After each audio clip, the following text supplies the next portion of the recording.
Well, I basically grew up in the Catholic Church, and my parents did their best to try to get me to go and to learn as much as I could, but it just never really stuck with me. I always sort of believed in God, but I never had that experience where you just, it was part of your daily, your mindset. You basically went to church on Sunday, you went through the ritual, and then the rest of the week was just whatever it was. And then the day after my 17th birthday, a very good friend of mine died in a car accident. And I didn't take that very well.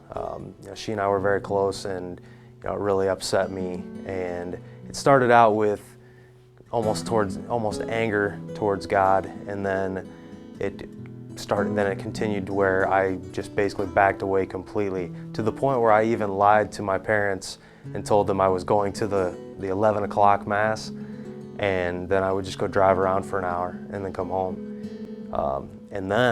So then I graduated from high school, went off to college, and again, didn't have a strong relationship with God, and so I went through the college experience, and the more I went through college, the less I believed, to the point where I essentially stopped believing in God.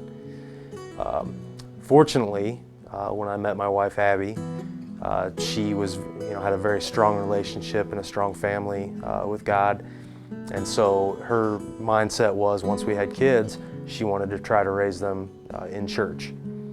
So we started looking around, and growing up Catholic, and she grew up more in Bible study, we kind of needed something that met both of our needs. So we bounced around from church to church, and finally my brother-in-law said, why don't you come to True North and see what we do there, because his wife had been brought up Catholic, he had been brought up just like my wife, of course, so it fit them well.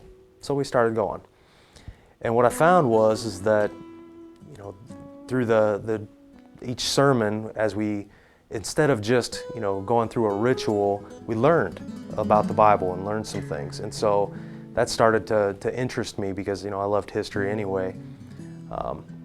So over the course of the few years, I started to pay more attention, but it never really took hold until we had one day in particular, and I remember the day. It was July 21st, 2013, and Mark Cahill came and spoke, and the way he put everything together, everything that I'd been taught from the church leading up to that point, it all just clicked that day, and it was amazing. And I left that morning's church and just at a great, an absolute high.